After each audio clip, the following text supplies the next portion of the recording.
राधे, जय श्री कृष्णा, वंदे मातरम, जय हिंद। आज जो कि हमारी पॉलिटी की नेक्स्ट क्लास है और पिछली क्लास में हम बात कर रहे थे डीपीएसपी की, यानी कि राज्य के नीति निर्देशक तत्व की। आई होप आपको एकदम अच्छे से याद भी हो गया होगा। और मैंने आपको डीपीएसपी से रिलेटेड एक है जो कि आंसर राइटिंग का एक क्वेश्चन भी दिया था। आई होप आपने लिख लिया है। जिसने नहीं लिखा है तो वो फटाफट से जाओ, आप हमारे टेलीग्राम चैनल को ज्वाइन कर लो, जिसकी लिंक वीडियो के डिस्क्रिप्शन में दी गई है या कमेंट बॉक्स में पिन भी किए हुए हैं। वहां पे है जो कि हम एक तो पीवाईक्यू से संबंधित क्वेश्चन है वो सारे के सारे करते हैं, चाहे वो प्रीलिम्स के हो चाहे वो मेंस के हो। तो अगर कोई बंदा उसमें इस फील्ड में आंसर राइटिंग में कोई नया है तो उसके लिए वो बहुत ज़्यादा हेल्पफुल रहने वाला है। तो चलो इसी के साथ हम स्टार्ट करते हैं आगे। डीपीएसपी में हमने देखा था आर्टिकल 36 से लेके आर्टिकल 51 तक। डीपीएसपी में आर्टिकल 36 से लेके आर्टिकल 51 तक हमने देख लिया था, सबको याद हो गए होंगे। अब हम इसी से रिलेटेड, ये हमने डीपीएसपी भाग 4 में देखा था, इसी से रिलेटेड हम छोटा सा एक टॉपिक और पढ़ेंगे आज, जिसका नाम है मौलिक कर्तव्य। जिसका नाम है मौलिक कर्तव्य। तो मौलिक कर्तव्य की आज है वो बात करेंगे। मौलिक कर्तव्य वो कौन से वाले भाग में है? वो ही भाग 4 में ही है। आर्टिकल कितने कितने आते हैं तो उनकी बात करते हैं। देखो, मौलिक कर्तव्य, फंडामेंटल ड्यूटीज भाग है वो भाग चौथे वाले भाग का ए बना दिया हमने। आर्टिकल भी हमने 51 तक पढ़ लिए थे, तो 51 के ए में जोड़ दिए मौलिक कर्तव्य। ठीक है, इसका मतलब इसको बाद में जोड़ा गया, ऑफ कोर्स इसको बाद में जोड़ा गया। फिर बात ये आती है कि हमने देखा कि मौलिक अधिकार है वो हमने यूएसए से लिए हैं। फिर हमने देखा डीपीएसपी है वो हमने आयरलैंड से ली। तो हमने मौलिक कर्तव्य है ये कहां से लिए? ये हमने लिए यूएसएसआर यानी कि रूस से लिए। तो ये भी थोड़ा सा ध्यान रख लेना कि हमने है जो कि सोवियत संघ रूस से है, हमने है मौलिक कर्तव्य है वो लिए हैं। फिर हम बात करते हैं कि इसको जोड़ा कब गया था। ऑफ कोर्स इसको बाद में जोड़ा गया, संविधान के साथ में तो ये नहीं था, लेकिन इसको बाद में जोड़ा गया। कब जोड़ा गया उसकी बात करते हैं। उससे पहले हम एक छोटी सी समिति देखते हैं जिसका नाम था सरदार स्वर्ण सिंह समिति। सरदार स्वर्ण सिंह समिति इन्होंने है जो कि मौलिक कर्तव्य के लिए एक समिति बनाई, और इसमें है हमको है वो लगभग है 10 मौलिक कर्तव्य। इसके टोटल सदस्य की याद रखो तो टोटल 12 सदस्य थे, और सदस्य का नाम है वो रहने दो, सबको सारे के सारे याद नहीं होंगे 12 सदस्य। सिर्फ इतना याद रखना, सरदार स्वर्ण सिंह समिति के अध्यक्ष कौन थे? ये स्वर्ण सिंह ही थे।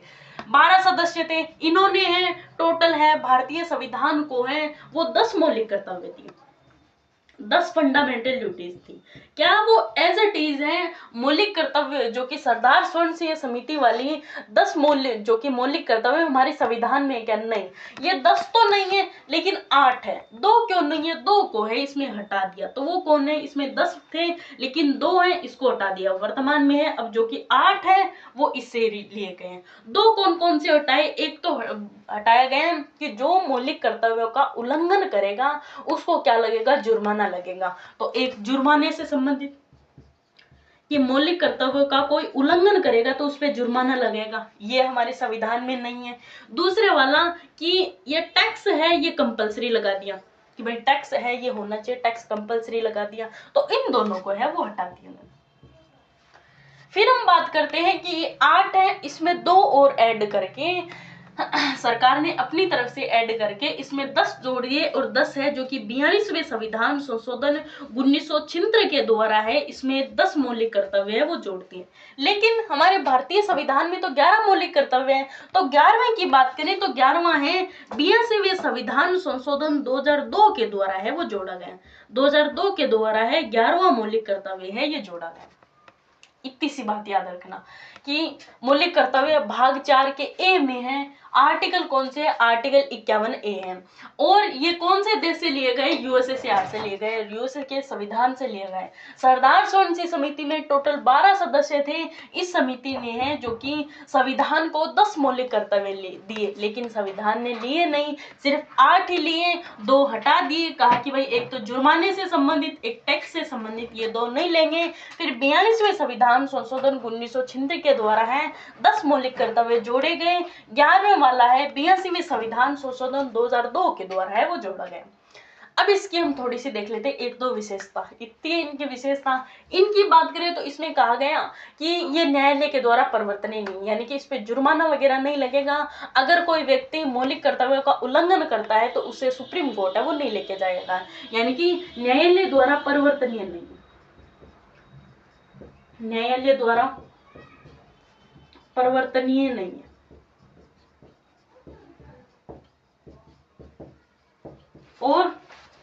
और क्या बात बताई गई, और इसमें बताया गया कि जुर्माना तो लगेगा नहीं। दूसरी बात ये सिर्फ और सिर्फ किसके लिए, भारतीय नागरिक के लिए, विदेशों के लिए नहीं है। मान लो कोई उदाहरण ले लो, आपको एक उदाहरण बताऊं, मान लो कि हमारे कोई घर का ही ले लो, अगर कोई पोछा लगा रहा है, घर का कोई सदस्य आ गया तो उसको हम क्या कर देंगे, डांट देंगे। और वही सदस्य अगर कोई पड़ोसी का आ गया तो उसको तो हम नहीं डांटेंगे ना। तो इसलिए ये हमारे रूल है वो क्या है, सिर्फ और सिर्फ घर के लिए। उसी प्रकार मौलिक कर्तव्य हैं, ये किसके लिए, भारतीय नागरिकों के लिए, भारतीय नागरिकों के लिए, विदेशों के लिए नहीं, भारतीय नागरिकों के लिए, विदेशी नागरिकों के लिए नहीं, नागरिकों के लिए नहीं है, बस भारतीय नागरिकों के लिए। तो ये थोड़ी सी विशेषता वगैरह, इसको भी याद रख लेना। अब हम आते हैं कि मौलिक कर्तव्य है तो 11, अब एक एक का करेंगे हम पोस्टमार्ट, एक एक को पढ़ेंगे। तो इतनी सी बातें थोड़ी सी याद रख लेना। बस चलो अब हम देखते हैं कि पहला हमारा मौलिक कर्तव्य क्या कहता है। इसमें लिखने जैसी कोई बात नहीं, 11वां मौलिक कर्तव्य बाद में जोड़ा गया, उससे पहले 10 थे। 42वें संविधान संशोधन 1976 के माध्यम से जोड़ा गया। 8 मौलिक कर्तव्य किसने दिए, सरदार स्वयं समिति ने दिए। एक्चुअली दिए तो 10 थे लेकिन 2 हैं जो कि संविधान ने लिए नहीं। तो हम बात करते हैं पहला मौलिक कर्तव्य वो क्या कहता है। पहले मौलिक कर्तव्य की बात करूं तो इसमें बताया गया है कि हमारे संविधान का क्या करना है, पालन करना है। संविधान का पालन, क्या सिर्फ और सिर्फ संविधान का ही करना है क्या, नहीं, इसके साथ साथ राष्ट्रीय ध्वज का, राष्ट्रीय ध्वज का, राष्ट्रीय गान का, या कोई ऐसी संस्था हो, आदर्शों का पालन करो भाई। भारतीय संविधान का पालन करो, राष्ट्रीय कोई संस्था है, आदर्श है, राष्ट्रीय ध्वज है, राष्ट्रीय गान है, इनका भी क्या करना है, पालन करना है। कौन से वाले मौलिक कर्तव्य में बताया गया, पहला मौलिक कर्तव्य, उसमें बताया गया कि भारतीय संविधान का पालन करें, इसके साथ साथ राष्ट्रीय ध्वज है, राष्ट्रीय गान है, कोई संस्था है, कोई आदर्श है, उसका भी हमें क्या करना है, पालन करना है। इसमें राष्ट्रीय गीत नहीं है यार, नहीं भाई, इसमें गीत नहीं है, सिर्फ गान ही है, राष्ट्रीय गान है। पहला मौलिक कर्तव्य हो गया। आगे वाले पे चलते हैं। दूसरे वाले में बताया गया कि हमारे स्वतंत्रता आंदोलन को प्रेरित करने वाले उच्च आदर्श है, उनको क्या कर रहा है, हृदय में संजोए रखना है, यानी कि जितने वे क्रांतिकारी है उनकी बात हो रही है यहाँ पे। तो दूसरे वाले में क्या कहा गया है कि स्वतंत्रता आंदोलन को प्रेरित करने वाले, स्वतंत्रता आंदोलन को प्रेरित करने वाले, प्रेरित करने वाले उच्च आदर्शों को हृदय में संजोए रखें, उच्च आदर्शों को हृदय में संजोए रखें,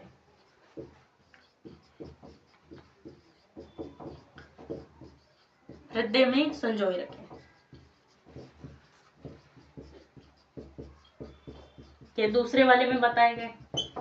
पहले वाले में संविधान का पालन करो, राष्ट्रीय ध्वज का, राष्ट्रीय गान का, संस्था का, आदर्श का पालन करो। दूसरे मामले में स्वतंत्रता आंदोलन को प्रेरित करने वाले उच्च आदर्श है, उनको क्या करो, हृदय में संजोए रखो। जितने भी क्रांतिकारी हैं, स्वतंत्रता सेनानी है, उनकी बातें हो रही है यहाँ पे। फिर हम बात करते हैं तीसरा और क्या कह रहा है। तीसरे वाले मौलिक कर्तव्य की बात करें तो इसमें बताया गया है कि हमारे जो हमने प्रस्तावना से 3 शब्द इसमें लिए गए हैं कि संप्रभुता, एकता, अखंडता, इनको क्या करो, अक्षुण्ण बनाए रखो। तो तीसरे वाले में ये बताया गया है कि कौन कौन से, एक तो संप्रभुता, क्या होती है संप्रभुता, एकता और अखंडता को अक्षुण्ण बनाए रखो, एकता और अखंडता को अक्षुण्ण बनाए रखो, यानी कि संप्रभुता नाम दिए तो चलो ठीक है, एकता और अखंडता। संप्रभुता का मतलब ये हमने प्रस्तावना पढ़ी थी, उसमें भी हमने देखा था कि भारत के आंतरिक व बाहरी निर्णय है कौन ले, भारत स्वयं ले, ये होती है संप्रभुता। एकता और अखंडता को क्या करें, अक्षुण्ण बनाए रखें, अक्षुण्ण बनाए रखें, कभी भी किसी के साथ लड़ना वड़ना नहीं है, अक्षुण्ण बनाए रखें, ये बताए गए तीसरे वाले मौलिक कर्तव्य उसमें। तो फटाफट से एक बार फिर से देख लो। स्वतंत्रता आंदोलन को प्रेरित करने वाले उच्च आदर्शों को हृदय में संजो रखें। तीसरे वाले में संप्रभुता, एकता, अखंडता को अक्षुण्ण बनाए रखें। पहले वाले में संविधान, राष्ट्रीय ध्वज, राष्ट्रीय गान, कोई संस्था है, कोई आदर्श है तो उनका क्या करना है, पालन करना है। 3 हो गए। चौथे वाले पे और चलते हैं कि चौथा और क्या कह रहा है। चौथे वाले की बात करें तो इसमें बताया गया हमें क्या करना है, देश की सेवा करना है। हमें क्या करना है, चौथे वाले में बताए गए देश की रक्षा करें। देश की रक्षा कैसे कर सकते हैं, अरे कैसे भी कर दो आप, तो कोई सिविल सर्वेंट बन जाओ उसके माध्यम से कर दो, चलो ऐसे तो नहीं होगी, ऐसे तो कम ही होगी। तो क्या करें, तो मान लो कोई इमरजेंसी आ जाए, कोई मान लो युद्ध वगैरह चल रहा हो, तो उसमें क्या करना है, कोई आर्मी वगैरह कम हो, सेना वगैरह कम हो, तो किसी क्षेत्र से बुलाया जाए तो क्या करना है, इसके लिए हमें तत्पर रहना है। इसके लिए हमें क्या करना है, देश की सेवा करना है, देश की रक्षा करें और आह्वान किए जाने पर, आह्वान किए जाने पर देश की सेवा करें, किए जाने पर देश की सेवा करें।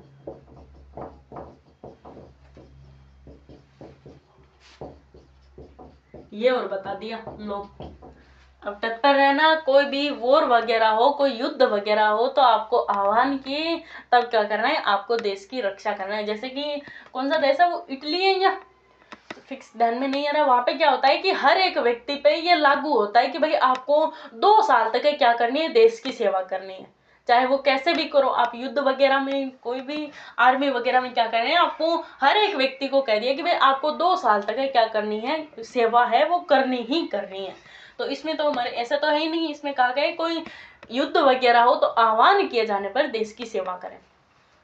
क्या इसमें है जो कि भेदभाव कर सकते हैं क्या, कोई क्षेत्र के आधार पर, कोई रंग के आधार पर, तो ऐसे कर सकते हैं नहीं, इसमें है सिर्फ क्षेत्र के आधार पर भेदभाव हो सकता है। जैसे जैसे कि हम बात करें, राजस्थान की बात कर लेते हैं, राजस्थान की बात करें तो इसमें मान लो ये हमारा जो कि भारत और पाकिस्तान का बॉर्डर है, रेड क्लिफ रेखा है, यहाँ पे मान लो युद्ध चल रहा है, तो यहाँ पे जो नजदीक वाले क्षेत्र हैं जैसे कि श्री गंगानगर है, जैसलमेर है, बाड़मेर है, यहाँ के जो क्षेत्र हैं, जैसे कि कोई बीकानेर वाले को बुला लिया, जालौर वाले को बुला लिया, यहाँ के नजदीकी कोई क्षेत्र है वहां पे क्या कर सकते हैं, इस वॉर में है वो बुला सकते हैं, आह्वान कर सकते हैं। क्या यहाँ वाले कर सकते हैं कि धौलपुर वाले को बुला लिया और यहाँ पे है जो कि भरतपुर वालों को बुलाया, नहीं, ऐसे नहीं कर सकते।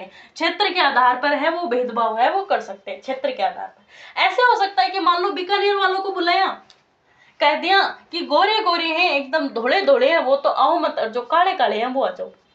ऐसा कर सकते हैं कि भाई जाति के आधार पर भेदभाव कर लिया, नहीं, ऐसे नहीं कर सकते, सिर्फ क्षेत्र के आधार पर है भेदभाव हो सकता है। पुरुष और महिलाओं में भी हो सकता है, लिंग के आधार पर भी भेदभाव है वो कर सकते हैं, तो ये थोड़ा सा ध्यान रखना। लेकिन पीछे हम पढ़ के आए हैं कि किसी भी जो कि आर्टिकल है 15 में पढ़ के आए हैं, किसी भी व्यक्ति को जो कि धर्म, जाति, लिंग भेदभाव है वो उसके आधार पर नहीं किया जाएगा, लेकिन यहाँ पे पॉजिटिव भेदभाव है वो कर सकते हैं, नेगेटिव भेदभाव। देश की रक्षा करें और आह्वान किए जाने पर देश की सेवा भी करें, चौथे वाला हो गया। 5वें वाले में और क्या बताया गया है, 5वें वाले में बताया गया है कि सभी लोगों में क्या करनी है, भाईचारे की भावना रखनी है, लड़ना वड़ना नहीं है, सबको एकदम भातृत्व की भावना बना के रखना है, भाईचारे की भावना बना के रखना है। तो इसमें क्या कहा गया है कि भातृत्व की भावना, या हम कह सकते हैं कि सभी भारतीयों को समरसता, सभी भारतीयों की या सभी नागरिकों की समरसता और समान भातृत्व की भावना बनाए रखें, समान भातृत्व की भावना बनाए रखें,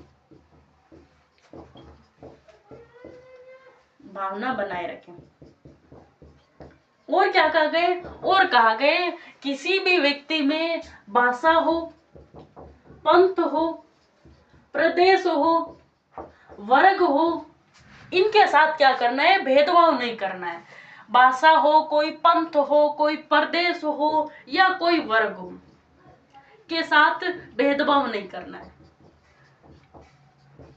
भेदभाव नहीं करना है।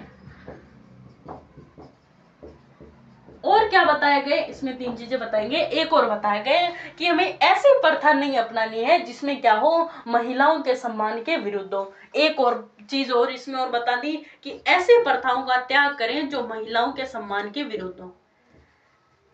ऐसी प्रथाओं का त्याग करें,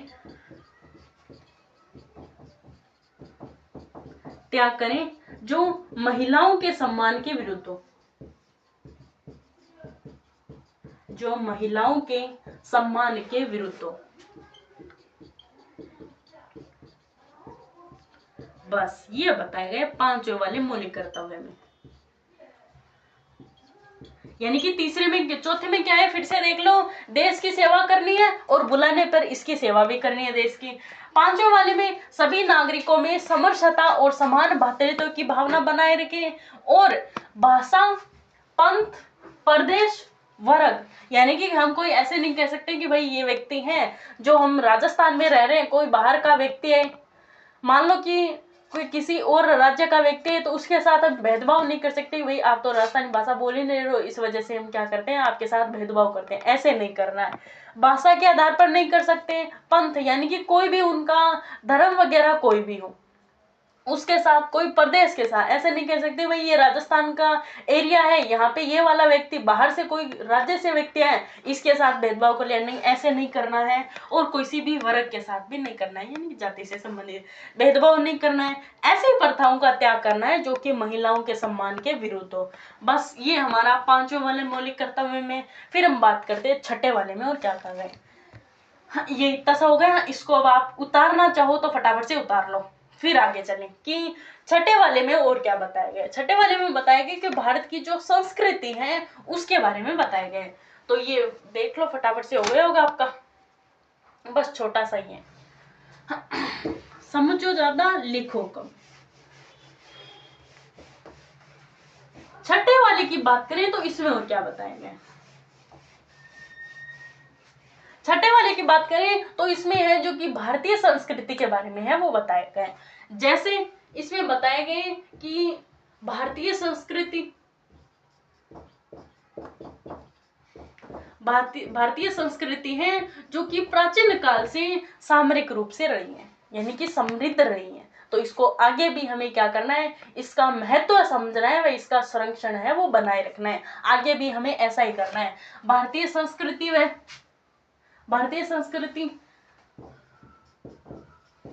सामरिक व संस्कृति का महत्व समझे, वह उनका क्या करें, संरक्षण करें। महत्व समझे वह इनका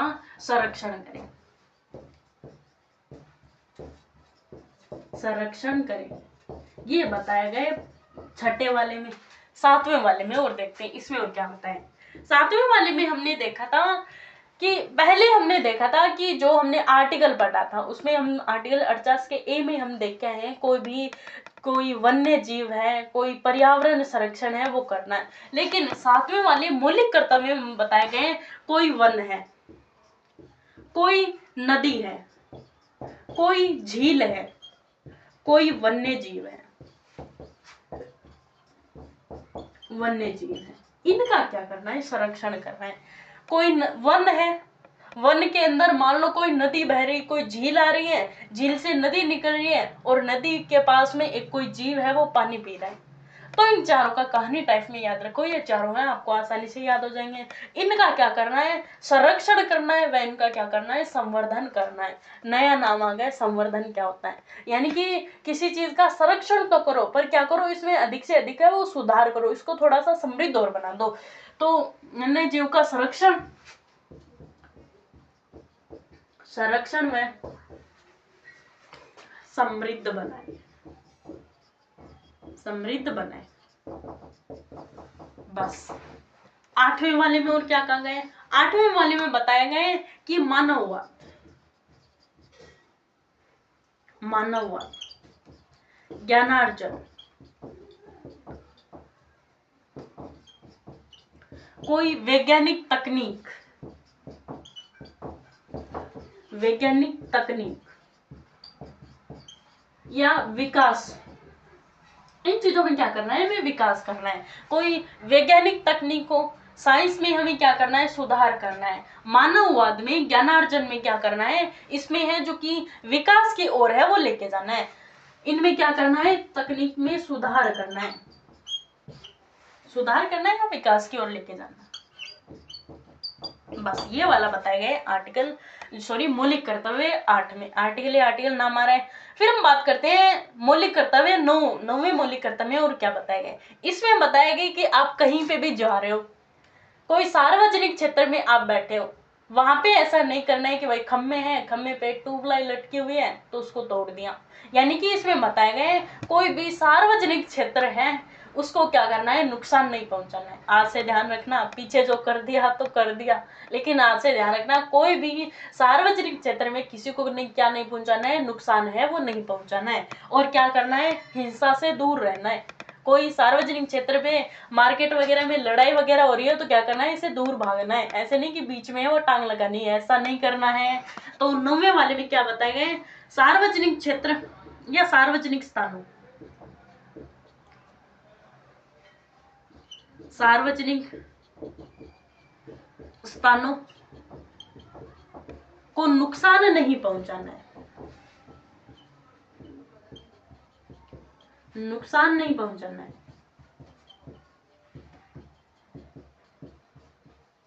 और हिंसा से दूर रहना है। कोई लड़ाई वगैरह हो रही हो तो भाग जाना वहां से, हिंसा से दूर रहना है। बस ये बताए गए 9वें वाले में। 6ठे वाले में बताया गया कि हमारी संस्कृति है उनको क्या करो? इनका संरक्षण करो, इनके महत्व को समझो।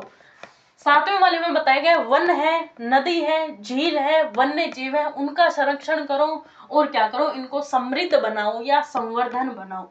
8वें वाले में मानववाद, ज्ञानार्जन, वैज्ञानिक तकनीक में सुधार करो। 9वें वाले में बताया गया सार्वजनिक स्थानों को क्या नहीं पहुंचाना है? नुकसान नहीं पहुंचाना है और हिंसा से क्या रहना है? दूर रहना है।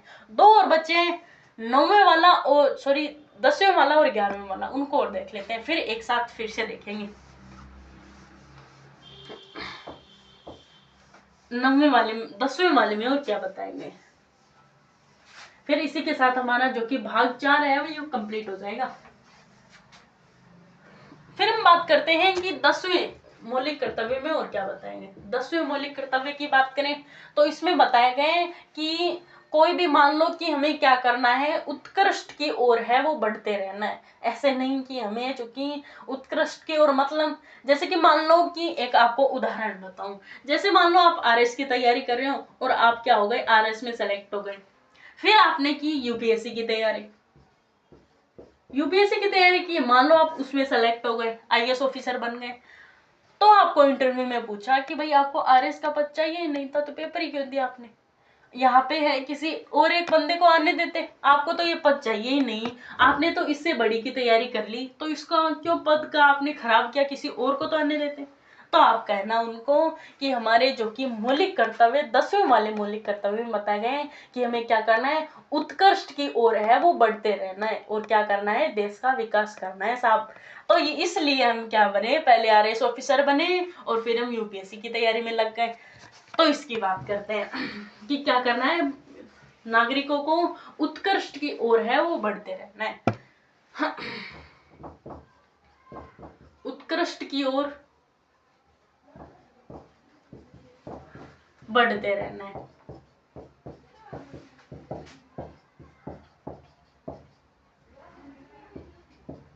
जिससे क्या होगा? देश का विकास होगा,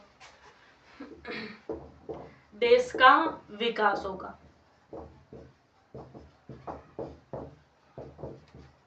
11वें वाला और आ गया। 11वें वाले में क्या कहा गया? 11वें वाले में कब जोड़ा गया? 82वें संविधान संशोधन 2002 के द्वारा जोड़ा गया। इसमें क्या कहा गया? इसमें कहा गया 6 से 14 वर्ष के जितने भी बच्चे हैं, 6 से 14 वर्ष के बच्चे, बच्चों को नहीं, बच्चों के जो अभिभावक है, बच्चों के अभिभावक है या कोई संरक्षक है, पेरेंट्स वगैरह है, कोई संरक्षक है, उनका ये दायित्व है कि क्या करना है, उसको शिक्षा है वो अनिवार्य रूप से वो देनी है, शिक्षा अनिवार्य रूप से देनी है, अनिवार्य रूप से देनी है। बस फिर से देख लो, मौलिक कर्तव्य 10वें के हमें क्या करना है, उत्कर्ष की ओर बढ़ते रहना है और देश का विकास करना है। 11वें वाले में 6 से 14 वर्ष के बच्चे हैं, उनके अभिभावक है, संरक्षण है, शिक्षा है, उनको क्या करनी है, अनिवार्य रूप से देनी है। किसका काम है? 6 से 14 वर्ष के बच्चे हैं, उनके अभिभावकों का, या उनके हम कह सकते हैं कि संरक्षक है, पेरेंट्स वगैरह है, उनका काम है। तो एक बार फिर से देख लेते हैं कि मौलिक कर्तव्य 1 में कहा गया संविधान है, राष्ट्रीय ध्वज है, राष्ट्रीय गान है, कोई आदर्श है, कोई संस्था है, उनका पालन करो। दूसरे वाले में कहा गया है कि हमारे स्वतंत्रता आंदोलन को प्रेरित करने वाले जितने भी उच्च आदर्श हैं उनको क्या करो, हृदय में संजोए रखो। तीसरे वाले में बताया गया है कि संप्रभुता, एकता, अखंडता, उनको क्या करना है, अक्षुण्ण बनाए रखना है। चौथे वाले में बताया गया है कि देश की रक्षा करनी है और आह्वान किए जाने पर देश की सेवा भी करनी है। 5वें वाले में बताया गया हमें क्या करना है, देश के सभी नागरिकों में समरसता और समान की भ्रातृत्व भावना है वो बनाए रखनी है। किसी भी व्यक्ति को वर्ग है, प्रदेश है या भाषा है या कोई भी वर्ग से संबंधित किसी के साथ, पंथ से संबंधित किसी के साथ भेदभाव नहीं करना है और ऐसी प्रथाओं का त्याग करना है जो कि महिलाओं के सम्मान के विरुद्ध है। 5 तक हो गए। छठे वाले में बताया गया कि हमारे भारत की जो संस्कृति है उनको समझो और उनका क्या करो, संरक्षण करो, उनको आगे भी ऐसे ही बनाए रखो। 7वें वाले में बताया गया वन्य जीव, नदी, झील, उनका संरक्षण करें और क्या करें, और ये तो हमारी 7 तक हो गई। 8 वाले में बताए गए मानववाद, ज्ञानार्जन या कोई वैज्ञानिक तकनीक में सुधार करें। 9वें वाले में बताया गया है कि आपको क्या करना है, सार्वजनिक कोई भी स्थान है उनको नुकसान नहीं पहुंचाना और हिंसा से दूर रहना है। 10वें वाले में बताया गया कि उत्कृष्ट की ओर है वो बढ़ते रहना है और क्या करना है हमें, जिससे क्या होगा, देश का थोड़ा विकास होगा। 11वें वाले में बताए गए कि देश की यानी कि 6 से 14 वर्ष के जो बच्चे हैं उनके अभिभावक हो, संरक्षक हो, उनका ये दायित्व है कि उनको शिक्षा है वो अनिवार्य रूप से वो दी जाए। ये हमारे हो गए 11 मौलिक कर्तव्य। आई होप आपको क्लास में ही वो याद हो गए होंगे। अब हम बात करते हैं थोड़ी सी भाग 5 की, इससे आगे आर्टिकल 52 से वो आगे बात करते हैं। इतना थोड़ा सा ये देख लो आप, इससे रिलेटेड थोड़ी सी आगे बात और करते हैं। स्टार्ट नहीं करेंगे लेकिन देखो आप तो थोड़ा सा समझो, कल है वो स्टार्ट करेंगे। अब मौलिक कर्तव्य आपको याद हो गए होंगे, बार बार लिखना है इनको। और आपका एक क्वेश्चन ये है कि आपको क्या करना है, मौलिक कर्तव्यों को लिखना है। टेलीग्राम पे मैं आपको ये क्वेश्चन है वो चेक करूंगी। अब देखते हैं भाग 5। नाम क्या है भाग 5 का? भाग 5 का नाम है संघ। तो संघ तो हम पढ़ के है ना, भाग 1 वो था संघ और राज्य क्षेत्र, ये सीधा ही संघ है। इसमें ये एक तो भारतीय संविधान का सबसे बड़ा वाला भाग है। इसमें कितने आर्टिकल आते हैं? इसमें आर्टिकल हमने पढ़ लिए 51 तक पढ़ लिए, तो 52 से लेके 151 तक आर्टिकल इसमें आते हैं। ठीक है, ज्यादा ही बड़ा हो गया कुछ, कोई नहीं। इसमें हम क्या क्या पढ़ेंगे? इसमें हम पढ़ेंगे कि भाई सरकार है हमारी, उससे सारे रिलेटेड। जैसे संघ की बात करें तो संघ को हम 3 टुकड़ों में बांट देंगे। एक तो विधायिका है, कार्यपालिका है और न्यायपालिका है। कार्यपालिका की बात करें तो इसमें हम क्या क्या पढ़ेंगे? इसमें आर्टिकल कितने आते हैं? इसमें आर्टिकल हैं वो 52 से ही लग जाते हैं। 52 से लेके और लगभग 78 तक आर्टिकल वो कार्यपालिका में आते हैं। क्या क्या पढ़ेंगे इसमें? हम पढ़ेंगे इसमें राष्ट्रपति या सीधे ही प्रेसिडेंट पढ़ेंगे, राष्ट्रपति। फिर वॉइस जो कि वाइस प्रेसिडेंट है वो पढ़ेंगे, उपराष्ट्रपति है वो पढ़ेंगे, और काउंसिल ऑफ मिनिस्टर है, मंत्री परिषद है उनके बारे में पढ़ेंगे, और अटॉर्नी जनरल है, महान्यायवादी, इनके बारे में पढ़ेंगे। यानी कि 4 हो गए हमारे, राष्ट्रपति है, उपराष्ट्रपति है, मंत्री परिषद है, महान्यायवादी है, इन 4 को पढ़ेंगे। President, vice president, council of minister और अटॉर्नी जनरल के बारे में पढ़ेंगे। किसमें? कार्यपालिका में। फिर आते हैं विधायिका में। कार्यपालिका में इतने होते हैं। विधायिका की बात करें तो इसमें क्या क्या पढ़ेंगे? पहले तो इसमें आर्टिकल कितने आते हैं? आर्टिकल इससे आगे ले लो, आर्टिकल 79 से लेके आर्टिकल 123 तक आते हैं। ठीक है, इसमें क्या क्या पढ़ेंगे? इसमें हम क्या पढ़ेंगे? सिर्फ और संसद, पार्लियामेंट। संसद में क्या पढ़ेंगे? पार्लियामेंट में लोकसभा, राज्यसभा, ये दो इसमें पढ़ेंगे। बस विधायिका में इतना ही आता है। फिर लास्ट वाला न्यायपालिका, जुडिशरी। कार्यपालिका में क्या क्या पढ़ेंगे? इसमें कार्यपालिका एक जो कि न्यायपालिका है हमारे, और सुप्रीम कोर्ट, हाई कोर्ट, वही पढ़ेंगे। इसमें कौन से कितने आर्टिकल आते हैं? इसमें आर्टिकल आते हैं 124 से लेके 147 तक। इसमें ये सुप्रीम कोर्ट है, हाई कोर्ट है, यही पढ़ेंगे। एक न्यायपालिका तो इनको पढ़ेंगे। तो भी हमारे इतने तो हो ही नहीं। कार्यपालिका में 52 से 78, न्यायपालिका में 79 123, फिर न्यायपालिका में 124 से 147, आर्टिकल 151 तक है। फिर हम इसके बाद में पढ़ेंगे सीएजी। सीएजी की बात करें तो इसी में आगे है, वो लिख लेना। सीएजी की बात करें तो इसमें आगे वाले आर्टिकल आ जाएंगे, आर्टिकल 147 से लेके आर्टिकल 151 तक। बस इतना हम पढ़ेंगे संघ क्षेत्र, यानी कि इसको हमने टुकड़ों में बांट दिया। इसका मतलब हमारे लिए आसान हो गया। तो कल की क्लास में हम पढ़ेंगे कार्यपालिका में सबसे पहला वाला टॉपिक है राष्ट्रपति, उनके बारे में पढ़ेंगे। तो भाई आज वाली क्लास में हम इतना ही पढ़ेंगे। आई होप मैंने आपको पीछे है का जो कि मौलिक कर्तव्य तक बता दी। आई होप आपको पीछे वाली पॉलिटी है वो याद भी हो गई है। टाइम टू टाइम उनका रिवीजन करते रहना, हर संडे उनका रिवीजन करते रहना, नहीं पीछे वाला भूल जाओगे। आगे फिर कार्यपालिका में हम कल है जो कि प्रेसिडेंट पढ़ेंगे, राष्ट्रपति पढ़ेंगे, और क्या पता कि राष्ट्रपति उपराष्ट्रपति 2 टॉपिक पढ़ दें। तो चलो भाई आज वाली क्लास में इतना ही आपको है जो कि मौलिक कर्तव्य अच्छे से समझ में आ गए होंगे। अगर आप चैनल पे नए हैं तो चैनल को सब्सक्राइब कर लें, और वीडियो अच्छा लगे तो वीडियो को लाइक भी कर ले, और हमारे टेलीग्राम चैनल को ज्वाइन करना तो कतई मत भूलना। तो चलो भाई आज वाली क्लास में इतना ही, मिलते हैं कल वाली पॉलिटी वाली क्लास में। तब तक के लिए आप सभी को राधे राधे, जय श्री कृष्णा, वंदे मातरम, जय हिंद।